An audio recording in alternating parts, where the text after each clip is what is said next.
fait que vous-même, vous vouliez souder votre diaspora, ici, dans notre pays. On entend parfois des débats assez durs sur la question de la double nationalité. Je considère que c'est une richesse d'avoir la double nationalité. Je considère que c'est une chance pour les deux pays d'avoir des doubles nationaux. Voilà ce que, aujourd'hui, un monde moderne peut porter. Et je pense que c'est une chance, quand je parle de France universelle, de bâtir des liens de solidarité entre les peuples. Comment bâtir des liens de solidarité entre les peuples? C'est à cette question que des jeunes Ivoiriens vivant en Europe veulent donner une réponse adéquate. La situation dont je viens de la nouvelle jeunesse de Côte d'Ivoire et les chantiers de développement, au-delà de ses conséquences politiques et économiques, nous imposent de nouvelles manières de voir l'avenir et de nouvelles pratiques diplomatiques ainsi que politiques. Le RAS est un laboratoire d'idées, d'action, une oreille d'écoute avant tout, et surtout un relais d'information pour le bien de la population et non un fan club ou un outil de propagande. Mesdames et messieurs, le RAS n'est pas un regroupement ethnique, mais le regroupement d'Ivoiriens et de non-Ivoiriens qui font fi de leur appartenance sociopolitique et régionale ou donner de les personnes pour que la paix que nos parents nous ont léguée comme valeur humaine soit pour nous, la nouvelle génération, notre symbole d'action. Justement, en parlant de symbole d'action entre les peuples, le député des Français de l'étranger a sa petite idée. Je le dis avec beaucoup de force, que ce soit à gauche ou à droite, les débats sont sur des sujets qui n'intéressent pas grand monde, au lieu d'être sur les sujets essentiels. Et de la même façon, alors qu'il y a des dérivatifs en permanence, qu'il y a des sujets qui sont de manière artificielle mis sur la table pour essayer de nourrir des affrontements, moi je pense qu'on doit au contraire s'additionner. Je pense que, là encore, le temps est venu de changer d'attitude politique. Et je le dis parce que ça concerne évidemment la France, mais ça concerne beaucoup de pays. Moi je le vois aux États-Unis, au Canada. Les citoyens attendent cela. Regardez comme aux États-Unis, avec les primaires, il y a des surprises aujourd'hui. Et on voit que les citoyens n'en peuvent plus du système. Eh bien, je pense que c'est la même chose. D'autant que nos modèles sont en train d'évoluer. Peut-être que l'Afrique, d'ailleurs, va avoir la chance, on le voit par exemple avec le développement fantastique des mobiles et tous les services sur les mobiles aujourd'hui, de pouvoir développer une autre forme de modèle que nous-mêmes, nous aurons plus de mal à développer parfois parce qu'on passe par des étapes que peut-être l'Afrique va enjamber. Et c'est sa chance. Et je veux que chacun soit conscient que, par exemple, quand je vois aux États-Unis, j'en parlais tout à l'heure, quand Forbes Magazine publie une étude avec des démographes américains, des économistes américains, qui disent qu'à horizon 2050, la première locution du monde va être le français, grâce à l'Afrique. Quand je suis au Texas, les Français qui travaillent dans toutes les entreprises d'énergie, ou même les Américains, viennent me voir et me parlent de ça. Ils ont compris ça. Quand je suis à New York, quand je suis à Montréal, les acteurs économiques ont compris ça. Ils regardent l'Afrique, ils travaillent avec l'Afrique, ils veulent investir en Afrique. Et quand je suis en France et que j'entends le débat en France, j'ai l'impression qu'on est les seuls à ne pas le comprendre. Qu'une grande partie de notre avenir est liée à l'Afrique et au développement de l'Afrique. Et cette chance-là, de la même façon que sur l'outre-mer, nous n'avons toujours pas compris que c'est aujourd'hui des porte-avions avancés sur tous les continents du monde que nous avons. Et que si enfin la France devenait mondiale, universelle, qu'elle regardait loin, qu'elle essayait de redonner un espoir, qu'elle essayait de s'ouvrir au lieu d'avoir peur et de se refermer, on pourrait construire et bâtir un autre monde. Ils sont venus de l'Allemagne, de l'Espagne, de l'Italie et des Royaumes-Unis. ses représentants du RAS pour soutenir avec force cet engagement. Un réseau au service des citoyens de demain pour une cohésion sociale forte. Premier message, le président de la République comme le président de l'Assemblée nationale sont heureux que l'initiative soit venue de vous.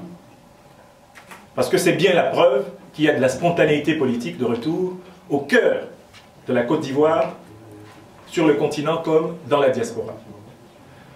Le deuxième message, le deuxième point du message que le président de l'Assemblée nationale m'a chargé de vous transmettre, mesdames et messieurs, du réseau Ado-Soro, c'est que vous avez parfaitement compris qu'un grand pays se stabilise quand à son sommet, il y a une alliance exemplaire. La Côte d'Ivoire, aujourd'hui, tient sa stabilité à 3 grands piliers. Le premier est incarné par la sagesse que l'aîné de la République de Côte d'Ivoire, le président Henri Konan Bédié, président du PDCI RDA, a incarné magistralement pour recoller les morceaux du tissu de cette nation qui était menacée d'écartèlement. Le deuxième pilier, c'est bien sûr l'art magistral de gouverner les hommes, de gouverner les institutions, de changer un pays visiblement, de rendre un pays nouveau. Art qui est incarné par le président de la République, Alassane Ouattara, technocrate internationalement reconnu, longtemps avant même que son pays ne le célèbre, conseiller de nombreux États du monde, y compris des plus grandes puissances, qui aujourd'hui viennent chercher les secrets de la croissance en Côte d'Ivoire. Car il est bien passé de moins 4,5% de croissance à bientôt 10% de croissance en un an. On a beau dire l'espace charnel, matériel de la Côte d'Ivoire parle pour l'art architectural du président Ouattara. Les murs parlent, les ponts parlent, les routes parlent, les hôpitaux commencent à parler. L'université est en train de se redresser. Il y a un troisième pilier. Et ce sont les 20 dernières années d'histoire de Côte d'Ivoire qui l'attestent. C'est le pilier de la jeunesse émergente ivoirienne. Pilier qui justifie qu'on ne trouve pas qu'il y ait un hasard entre le fait que le président Alassane Ouattara nous demande de contribuer et de devenir nous-mêmes, en tant que citoyens natifs ou adoptifs de Côte d'Ivoire, des Ivoiriens nouveaux. Et bien ce pilier-là, il est né quand la Côte d'Ivoire étant menacée de déchirure, menacée de rabaissement, d'ensauvagement. Des forces nouvelles se sont levées au cœur de cette société pour stopper l'ignominie. Personne ne peut comprendre la stabilité actuelle de la Côte d'Ivoire sans le courage de la génération incarnée par Guillaume Batéris. Soyons des messagers de rapprochement. Passons des paroles aux actes. Tels ont été en substance les messages de tous ces intervenants. Pendant des années, on considérait que la relation entre la France et l'Afrique appartenait à des mécanismes qui sont aujourd'hui dépassés. Et tout à l'heure, vous parliez du fait que j'étais un féru des nouvelles technologies, et c'est peut-être pour cela que je me suis reconnu dans le propos de monsieur le conseiller du président Soro, quand il a parlé de nouveaux Ivoiriens. Je pense qu'en réalité, au-delà des nouveaux Ivoiriens, il y a aussi de nouveaux Français qui sont en train d'émerger, et c'est toute cette génération qui est en train, finalement, de devoir prendre le pouvoir, mais elle ne le prendra pas sans la transmission intergénérationnelle qu'incarne en réalité ce réseau Ado-Soro. Alors vous savez, tout à l'heure, comme je suis un garçon bien éduqué et consciencieux, j'ai pris des petites notes quand vous parliez, tous, et j'ai noté plusieurs choses. D'abord, j'ai noté que vous souhaitiez choisir des objectifs qui transcendaient les partis politiques et les anciennes séparations. Et quel plus noble objectif, notamment dans un pays comme la Côte d'Ivoire qui a été déchiré. Tout à l'heure, il y a un des vôtres qui me montrait ce magazine avec des atrocités qu'a connu ce pays. que de devoir transcender cela. Nous, en France, on est en train de se demander comment on va transcender la droite et la gauche. Vous, en Côte d'Ivoire, vous devez vous demander comment vous transcendez des choses qui sont bien plus importantes. Alors ce réseau, ADO, Soro, c'est l'incarnation de ce qu'est la politique, à mon avis, et ce que ce sera notre vision commune demain. Je me souviens très bien de cette une, vous parliez tout à l'heure du fait que j'étais féru d'innovation, de cette une de Courrier International, avec un jeune, et cette une, c'était l'Afrique 3.0. Vous parliez tout à l'heure des 3 piliers. On tourne cette page de zéro, c'est-à-dire cette page de division, cette page de peu de croissance et cette page de peu d'espoir pour les jeunes, pour se tourner vers ces 3 piliers qui feront demain que la Côte d'Ivoire, aux côtés de la France, sera un partenaire solide, tonique et décomplexé. Je vous remercie.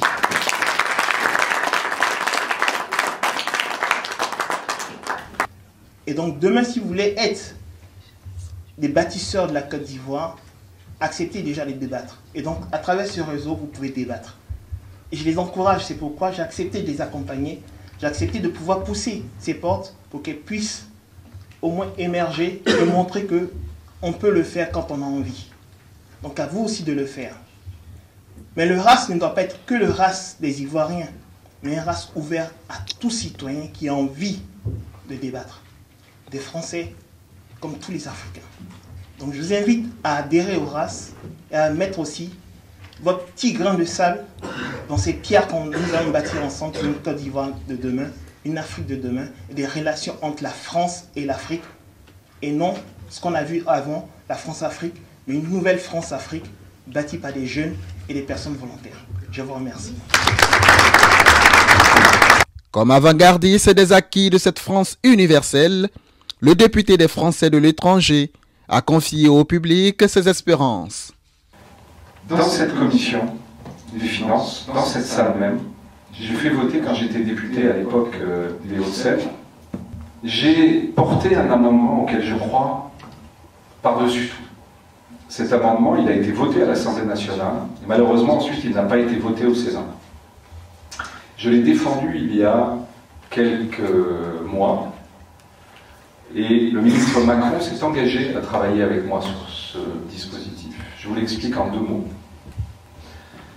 Je crois que le temps est venu pour la France de donner la chance aux étrangers qui vivent sur son sol de pouvoir aider leur pays d'origine, à se développer, à créer des emplois, à créer de la richesse. Et pas simplement de rester dans un rapport de dominant à dominé. Parce que ce qu'on appelle l'aide et développement aujourd'hui de la France, des pays européens, vers l'Afrique notamment, pas simplement, mais vers l'Afrique notamment, c'est un système qui échappe aux citoyens. Et je pense qu'on pourrait prendre une partie de cette aide d'État à État pour le transformer en système qui permette aux citoyens qui vivent en France de développer et de créer dans leur pays d'origine des emplois pour eux-mêmes peut-être, si un jour ils veulent rentrer, pour leurs proches, pour leurs familles qui sont là-bas. Et il faut avoir la possibilité de donner à son pays. Et aujourd'hui, sur le dispositif que j'avais fait voter à l'époque, qui a été voté à l'Assemblée nationale, il prévoyait qu'on crée un peu à l'image, vous savez, du plan épargne logement, où vous placez votre argent pour pouvoir vous acheter une maison, un appartement. Et bien que de la même façon, on puisse créer un plan épargne qui aboutit sur la création d'une activité dans son pays d'origine. Voilà ce que je porte avec force. J'ai besoin, évidemment, que nous soyons nombreux à porter à cette idée. Il faut que ça devienne une idée que l'ensemble des doubles nationaux, mais pas simplement, parce qu'il peut y avoir beaucoup d'étrangers qui sont ici sans pour autant avoir la nationalité française, qui doivent pouvoir aider leur pays à se développer. Et je voudrais juste terminer en vous disant que je sais qu'il y a un grand débat, on en parlait tout à l'heure, en ce moment en Côte d'Ivoire, pour savoir comment représenter la diaspora à l'étranger. Et c'est aujourd'hui ce que je voulais partager avec vous, parce que je crois que il y a ce débat en Côte d'Ivoire, est-ce que oui ou non il faut une représentation des Ivoiriens à l'étranger au Parlement? Eh bien, moi je le dis avec beaucoup de respect, parce que c'est pas évidemment à moi ni de décider, mais mon avis, si on me le demande, et même si on ne me le demande pas, je vais vous le faire partager, c'est que ça serait bon pour vous tous, évidemment. Parce que je vois tout le travail que je fais aujourd'hui pour les Français qui vivent aux États-Unis, au Canada. Pour que, par exemple, quand il y a les débats ici à l'Assemblée nationale, on se préoccupe d'eux. Pour que, quand les décisions qui sont prises, elles ne soient pas prises contre leur intérêt. Pour que là-bas, avec les autorités américaines ou canadiennes, sur un certain nombre de sujets autres que administratifs qui sont portés par les ambassades et les consulats, mais tous les autres sujets, ils puissent avoir l'aide d'un parlementaire. Eh bien, je pense que c'est bon pour les citoyens, donc ce serait bon pour vous. Mais c'est bon aussi pour le pays, parce que c'est ce qui permet de créer les liens, les passerelles, qui sont absolument nécessaires à sortir de cette peur, qui est une peur absolument non fondée du monde. Et ces passerelles, elles sont au contraire le moyen de bâtir cette universalité à laquelle on rêve tous. Eh bien moi je crois que ça n'est plus un rêve. Mais aujourd'hui, c'est les citoyens qui doivent le construire. Parce que ce sont les citoyens qui aujourd'hui ont compris que l'avenir était mondial. Et la principale inégalité qu'il y a en France, il y en a beaucoup des inégalités, et il faut répartir la richesse différemment. Mais il faut changer le logiciel. C'est pour ça que je défends l'allocation universelle. C'est pour ça aussi que je considère que quand on a la chance, je remettais, avant de vous rejoindre, je remettais à 1000 diplômés leur diplôme. Et je leur disais que j'étais leur parrain, le parrain de cette promotion. Et je leur disais que les mots ont un sens. Que être parrain, pour moi, c'est pas simplement venir faire un discours sur une estrade. Que dans un mois, 2 mois, 6 mois, 1 an, 2 ans, s'ils ont besoin de moi, je serai là. Ils peuvent m'écrire. C'est ça être parrain. Et que quand, par exemple, en France, je vote un texte qui vient du gouvernement actuel, même si je ne fais pas partie de sa majorité, parce que je pense qu'il est bon pour le pays, je sais que je fais le bien de la France. Et je pense que beaucoup d'hommes et de femmes politiques devraient aujourd'hui se remettre en question et réfléchir à s'additionner plutôt qu'en permanence à se soustraire ou à se diviser. Et quand j'ai dit à ces jeunes que j'étais décidé à leur donner un coup de main, si nécessaire, je leur ai dit, mais je vous demande une chose en échange. Une seule. C'est que vous, quand vous allez avoir réussi, il faut que vous fassiez la même chose avec les jeunes qui sont dans les banlieues ou dans les zones rurales et qui aujourd'hui n'ont pas le droit de découvrir le monde. Parce que quand je parlais d'inégalité, quand vous êtes dans une grande école en France, quand vous êtes dans une grande université, dans votre parcours universitaire, dans votre cursus, il y a une découverte du monde. Si vous êtes dans des universités moins prestigieuses, si vous êtes en apprentissage, si vous n'avez pas de diplôme, le seul horizon qui est le vôtre, c'est votre quartier, qu'il soit en banlieue ou en zone rurale. Et ça, c'est une inégalité. D'autant que chaque jeune aujourd'hui en France, grâce à Internet notamment, découvre le monde. Vous savez, c'est ce bonbon qu'on met dans la bouche d'un enfant, et quand il commence à goûter ce bonbon, on lui enlève. Eh bien, il faut maintenant donner la chance à tous nos enfants en France de pouvoir découvrir le monde, parce que ça change la vie de découvrir le monde.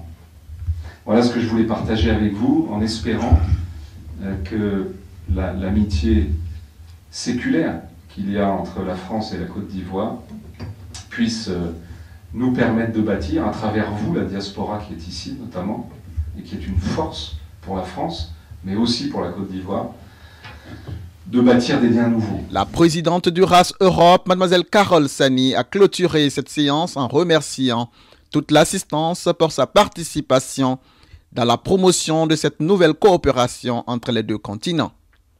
Et c'est sur cette note de gaieté que l'artiste Abalé Tawale a signalé sa présence. On a parlé de l'Ivoirien nouveau.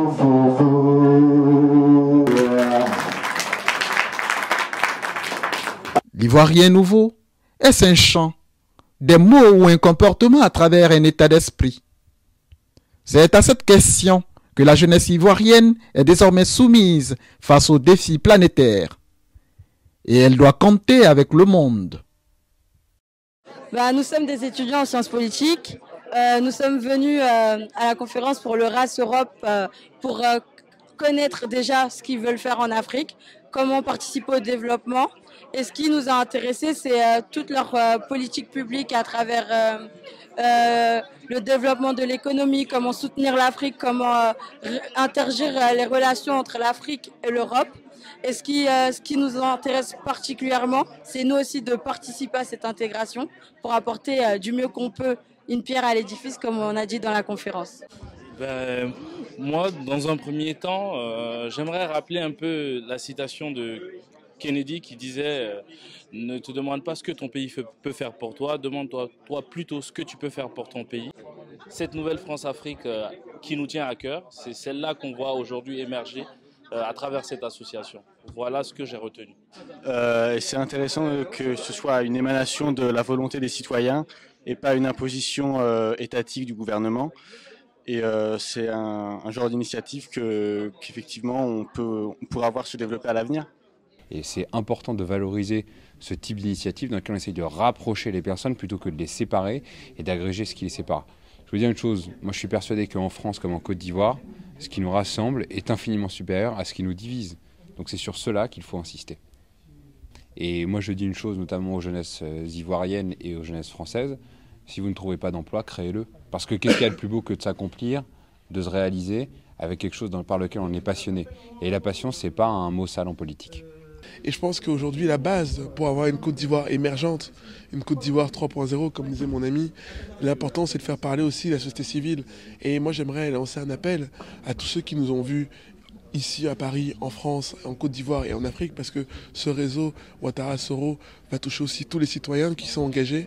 Moi j'aimerais vous passer un message d'espoir et d'engagement, à dire à tous, vous êtes tous et toutes les porte-paroles de l'engagement politique et de l'engagement civique, parce que la politique est faite pour servir les citoyens. Et l'ambition et le rêve. Moi, je rêve d'un Mark Zuckerberg à l'Ivoirienne. Moi, je rêve d'un Steve Jobs à l'Ivoirienne. Entreprenez, montez des entreprises, soyez, pas non, spectateurs, soyez acteurs de votre vie en prenant le risque d'investir, de s'engager, d'entreprendre, d'innover. Et ensemble, nous serons tous ces acteurs d'une amitié française et ivoirienne. Et une chose est certaine, c'est que tout seul, on va vite, mais ensemble, on va plus loin. Et rejoindre un réseau comme celui-là, c'est aller plus loin. Et c'est de ça que l'Afrique a besoin. Ensuite, s'intéresser au problème de la prise de responsabilité de chaque génération. Fanon le disait, chaque génération, dans une époque déterminée, doit découvrir sa mission, la remplir ou la trahir. La construction d'une nation inclusive, d'une nation républicaine, cosmopolitique, exemplaire, qui puisse servir de locomotive à l'intégration ouest-africaine d'abord et africaine continentale ensuite. C'est ça l'enjeu. C'est ce qui nous intéresse le plus, c'est ce rapprochement, c'est l'envie de se rassembler. Donc nous sommes tous d'accord qu'ensemble, si nous nous mettons autour d'une table et que nous essayons de voir l'intérêt général et non nos petits intérêts individuels particuliers, nous arriverons effectivement à construire cette Côte d'Ivoire et à la faire rentrer dans l'émergence. Voilà, donc ce que je vois effectivement c'est ça, qu'aujourd'hui on soit tous à travers des initiatives de ce genre-là, en train de bouillonner de solutions innovantes pour le peuple ivoirien. Voilà comment je vois les choses.